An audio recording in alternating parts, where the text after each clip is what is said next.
빠르면 빠를수록 좋겠네요. 사실 현실적으로는 그렇죠. 영재고의 방향을 맞춰서 본격적으로 공부하는 거는 영재를 만들기 위해서는 이제 그만큼의 노력이 필요한 건데 어머님들이 꼭 저한테 물어보는 게 영재학교 가려고 하는데 KMO 준비해야 할까요? 이런 이야기를 또 많이 해요. 준비만 하는 것에서 끝나느냐, 아니면 수상까지 해야 되느냐, 뭐 이런 이야기도 하는데 과연 이게 영재학교 입시에 도움이 될까요? 뭐 많이 도움이 되죠. 네, 그쵸. 엄청 도움이 네. 되죠.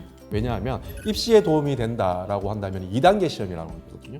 2단계 시험의 어떤 영재성 검사라고 하는 이 시험이 약간 패턴이 조금 또 달라졌어요. KMO를 공부 안 했더라도 풀 수 있는 문제가 나왔다고 한다면은 지금부터 트렌드가 약간은 바뀌더라고요. 그러니까 약간 KMO스러운 어떤 경시급의 문제가 또 많이 출시되는 분위기가 또 흘러갔어요. 영재고 입시에서 2단계 시험을 위해서라면은 사실 KMO 준비 저는 추천합니다. 그 정도 경시까지 공부해야 된다는 건 맞아요.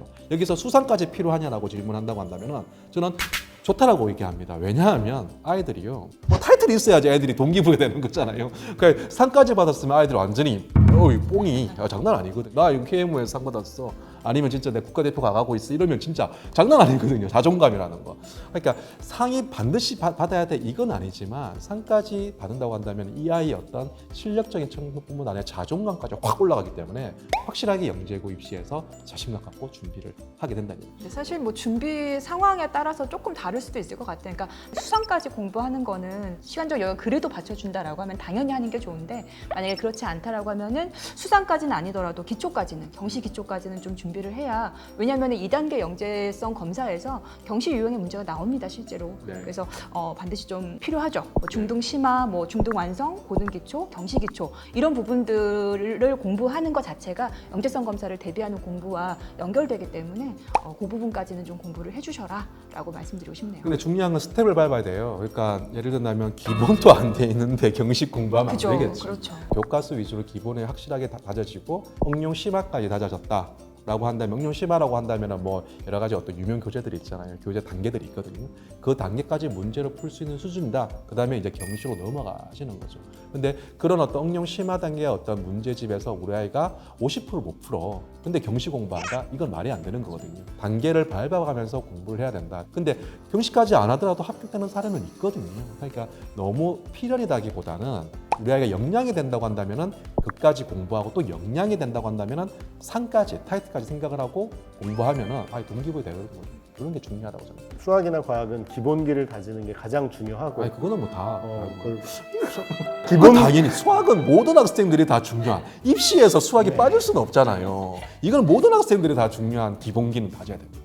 되도록이면은 KMO까지 준비를 하는 게 아무래도 2단계 영재성 평가 검사를 대비하는 데 좀 도움이 된다. 여담이지만 아이들이 보면 이런 경우도 있어요. 그러니까 영재고 들어가고 난 다음에 뭐 KMO까지 내가 공부를 열심히 막 빡세게 공부 안 하더라도 합격하는 사례가 있거든요. 거기서 이제 조금 아이들이 영재고 들어가서 자존감이 떨어지는 경우도 많이 제가 목격을 했거든요.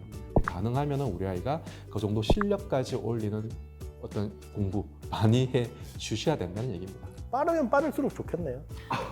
사실 현실적으로는 그렇죠. 영재고의 방향을 맞춰서 본격적으로 공부하는 거는 초등학교 한 3학년부터 이제 슬슬 준비하시면서 4학년 때는 몰입해서 공부를 해 주셔야 되는 거예요. 그러니까 몰입한다는 말이 또 오해가 있을 수도 있는데 선행보다는 조금은 심화를 좀 많이 조금 더 어려운 내용들을 가지고 우리 아이가 풀 수 있는지 우리 아이가 그런 호기심을 가지고 그 문제를 해결하려고 노력하는 자세가 있는지 이런 것들을 좀 꼼꼼히 살펴보면은 그 친구는 영재고 입시 준비할 수도 있을 것 같아. 근데 그런 어려운 문제를 회피하려고 하고 귀찮아하고 좀 더 한 발짝 나가려고 하는데 뭔가 거기서 애가 힘들어 피곤해한다고 한다면은 사실 이 친구 영재고를 준비하는 학생은 아니거든요.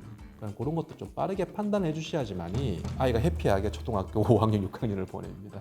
의외로 6학년 때 아이들이 지쳐가지고 공부 손을 놓는 아이들이 많이 있거든요. 그 아이들의 공통점이 뭐냐면 초등학교 4학년부터 좀 워낙 재능을 특출하다 보니까 부모님들이 막 푸시를 하다 보니까 아이가 지쳐가지고 6학년 때 공부를 다 놓아버리는 이런 안 좋은 사례도 많이 있으니까 부모님이 살펴보는 것도 중요하지만 객관적으로 이 아이를 평가해 줄 수 있는 기관에도 한번 맡겨보는 게 좋다.